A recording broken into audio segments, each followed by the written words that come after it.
Bienvenue sur le podcast de Mandarin Mandarine. C'est une école de langue chinoise spécialisée dans la médecine traditionnelle chinoise.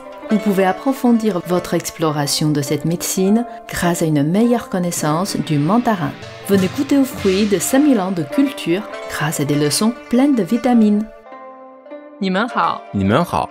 Nouvel épisode du podcast de Mandarin Mandarine. Et donc, nouvel organe aujourd'hui. 2 organes même, 2 pour le prix d'un, puisque nous allons parler de 2 organes qui sont très liés entre eux deux dans la médecine traditionnelle chinoise. Il s'agit donc du foie et de la vésicule biliaire. Donc, vous savez, en médecine chinoise, entre les organes et les entrailles, les zangfu, il y a une relation, on dit biao, li, biao, qui veut dire superficiel, surface, li, c'est interne, intérieur. Oui. Donc, chaque organe zang est couplé à une entraille fu.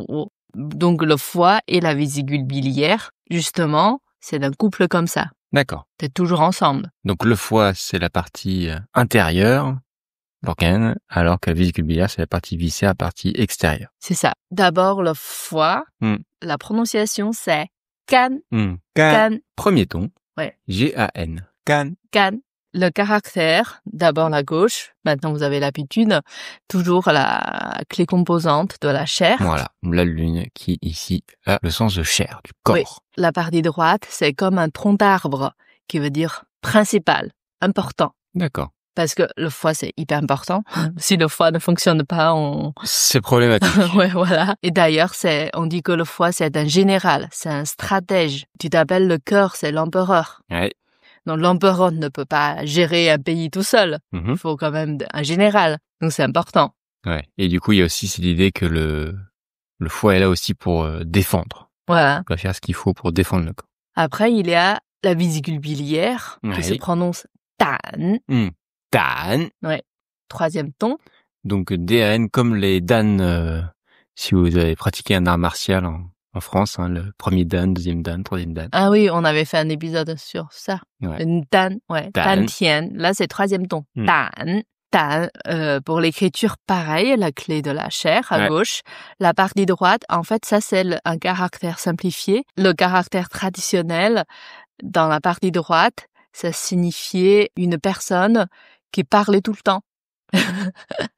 Oui, non, ça me fait toujours rire d'imaginer que t'as une personne, vésicule biliaire, c'est une personne qui parle. Parce que, en fait, la vésicule biliaire doit sécréter tout le temps les piles. Peut-être c'est comme ça, on a pris l'image de Ouais. de Alors, ça. après, c'est rigolo, parce que par exemple, en français, on dit quelqu'un qui déverse sa bile sur quelque chose, c'est donc Qui parle tout le temps aussi. Et c'est quelqu'un qui est très énervé et qui arrête pas de se plaindre de quelque chose. Ouais. C'est pareil. Du coup, il a l'idée de parler tout le temps. La vésicule biliaire, en médecine chinoise, on dit souvent que c'est lié au courage, à la prise de décision. Donc, par exemple, on dit, si quelqu'un qui a du mal qui hésite tout le temps, qui a du mal à décider, il faut renforcer un peu sa vésicule biliaire. Physiquement, c'est quelqu'un qui est un peu, qui n'est pas très costaud au départ, au niveau de la vésicule biliaire. Pas une assez bonne vésicule biliaire, donc. Ok, intéressant. Et aussi, on dit que la vésicule biliaire, c'est un lieu-donnant. Tout à l'heure, on a dit que le foie, c'est un général. Après, il faut des exécutants. C'est la vésicule biliaire. D'accord. Donc, le foie commande et la vésicule biliaire s'exécute. Voilà, c'est ça. Alors, c'est aussi l'occasion de revoir nos 2 caractères de notre leçon précédente. Ta et xiao, que la vésicule biliaire est peut-être liée à ces 2 caractères pour exprimer quelque chose d'intéressant. Ouais, puisqu'on vient de dire, en médecine chinoise, on pense que le courage de quelqu'un est lié à l'état de la vésicule biliaire. C'est même écrit dans le livre La Bible de la médecine chinoise, tu vois, empereur jaune interne. En chinois moderne, il y a une expression pour dire sa vésicule biliaire est grande. Pour dire, il a de l'audace. Il en a. Oui, il en a. Donc en chinois, on met tan et ta. Dan ta. C'est un adjectif qui veut dire audacieux. Ouais, courageux, oui. Courageux, c'est très positif. Mais dan ta, c'est plus neutre. C'est quelqu'un qui ose essayer. Des fois, ça peut être dangereux. D'accord. Je vois. C'est pour ça, je trouve qu'audacieux, c'est peut-être un peu plus adapté. C'est pas mal, effectivement. Et 胆小, 小 c'est petit. Donc, on avait dit dans l'épisode précédent, 胆小. Du coup, 胆小, c'est quelqu'un qui est peureux, qui n'ose pas, tu vois, le contraire. Oui, qui n'ose pas. 胆大,胆小. Mais elle écrit souvent en chinois, on aime bien avoir des expressions à 4 caractères. Et donc, on peut dire que quelqu'un a une vésicule si grande qu'elle englobe le ciel. Oui, c'est ça. Alors, je peux vous dire que cette personne est très audacieuse. Et que quand quelqu'un qui est peureux, ce sera comme un animal. D'après toi, ce serait quoi? Un animal petit. Enfin, petit et peureux. Ok. Une souris. Ah, ok. Mais aussi petite qu'une souris, quoi. Vraiment. Non, c'est pas, tu es aussi... T'es nul. Ouais. Non, c'est dans la vésicule biliaire. Oui. Elle est petite. Et là, donc, tu vois, en chinois, c'est la vésicule biliaire qui incarne le courage. Justement, dans la médecine chinoise, même quand on a des problèmes psychologiques ou de personnalité, des fois, on pense que c'est un défaut ou on pense que c'est la constitution physique de quelqu'un, mais on pense que c'est très lié à l'état physique, très lié au niveau de l'énergie. Donc, si on est, par exemple, si on a beaucoup de feu du foie, puisqu'on parle du can huo, donc le feu du foie, si on a beaucoup de feu du foie, alors on a tendance à s'énerver très vite. Donc, si quelqu'un qui est très irritable, des fois, on dit, bon, là, il vaut mieux qu'il prenne quelque chose dans la médecine chinoise pour calmer un peu son feu du foie.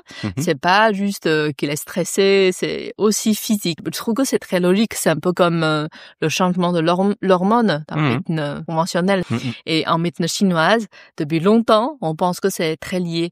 Si on connaît la médecine chinoise, quand on observe quelqu'un, on regarde la couleur de sa mine, on écoute sa voix, on sait, ah oui, ça c'est quelqu'un qui a beaucoup d'énergie du foie ou beaucoup de feu du foie. C'est quelqu'un qui va vite, qui s'énerve rapidement, qui est un peu rouge des fois. Je vois très bien. Voilà. Le foie est très lié à la colère dans la médecine chinoise et aussi lié au bois. Tu t'appelles bois? Oui. Quand c'est du bois, qu'est-ce qui est important?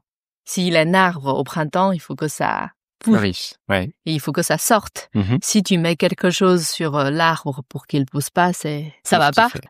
Il y a un symptôme assez courant lié au foie dans la médecine chinoise. On dit can yu, c'est la stagnation du foie. Par exemple, quelqu'un doit souvent réprimer sa colère pour plein de raisons qu'il peut pas exprimer sa colère, ou quelqu'un qui a plein de soucis dans sa vie ou qui peut pas communiquer avec certaines personnes importantes dans sa vie, ça fait la stagnation du foie. Donc ça fait beaucoup de symptômes. Et souvent, ça peut être dépression. On a souvent des symptômes comme pour les femmes, les seins tendus, les douleurs abdominales. Et aussi, on a des règles irrégulières, on a la fatigue chronique, on est irritable, on a des sauts d'humeur, etc. Donc, il y a une formule très connue, s'appelle Xiao Yao Wan. En gros, c'est pour réguler le foie. Comment on traduit la formule?